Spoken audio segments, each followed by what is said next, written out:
गई थी, सपना दिखाया गया था।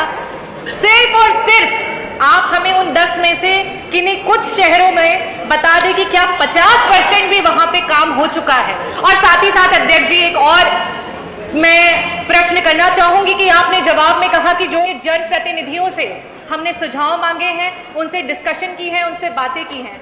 आज हमारे बीच में हमारे माननीय सदस्यगण हैं जो कि इन स्मार्ट सिटीज में रहते हैं, जो सो कॉल्ड है जिसे बनाया जा रहा है।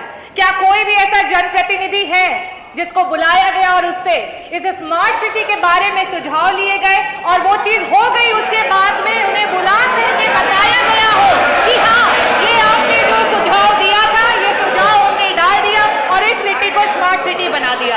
आदरणीय अध्यक्ष जी, मैं धन्यवाद करना चाहूँ।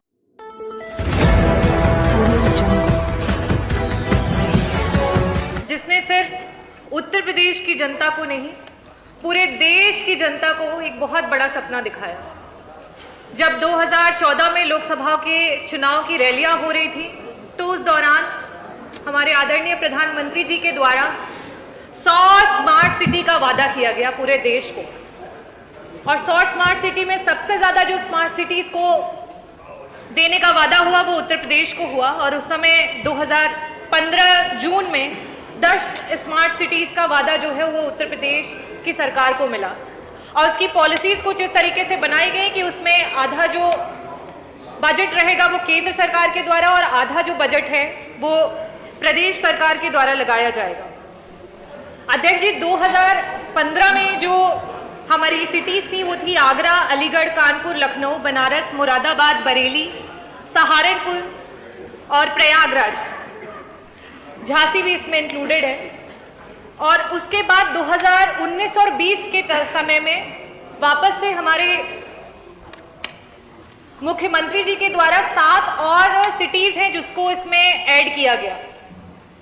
मैंने प्रश्न किया था कि ये जो स्मार्ट सिटीज का वादा किया गया है, इसके मानक क्या हैं, और साथ ही साथ ये भी प्रश्न किया था मंत्री जी से कि इसमें जो स्मार्ट सिटीज हैं टोटल 17, जिसमें से 2015 से 10 सिटीज में काम चल रहा है, टोटल कितनी धनराशि है सेंट्रल प्लस स्टेट की जो आवंटित की गई है और उसमें से कितनी धनराशि है जिसको इस्तेमाल कर लिया गया है।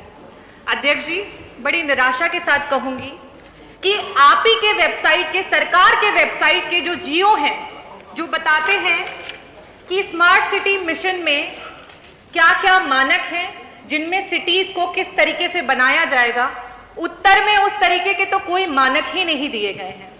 जो जियो था उसमें बताया गया था कि प्रॉपर सैनिटेशन, ड्रिंकिंग वाटर, शुद्ध पेयजल सप्लाई किया जाएगा, सीवेज को प्रॉपर किया जाएगा, स्ट्रीट्स, सड़कों का निर्माण किया जाएगा, ऑटोमेटिक स्ट्रीट लाइट्स को बनाया जाएगा, पार्क को बनाया जाएगा, बच्चों के स्कूल्स को स्मार्ट किया जाएगा। यहां तक कि ये भी बोला गया था कि जो आपका वेस्ट का डिस्पोजल होता है, जो हमारा कचरा होता है, जिस तरीके से अभी बहुत सारे देश के विभिन्न प्रदेशों में होना शुरू हो गया है, मैं दिल्ली की अगर बात करूंगी कि उसमें जो आपका गीला कचरा होता है और एक सूखा कचरा होता है, ताकि उसको रिसाइकिल करने में मदद की जा सके। ये बहुत ही जरूरी मुद्दा है अध्यक्ष जी।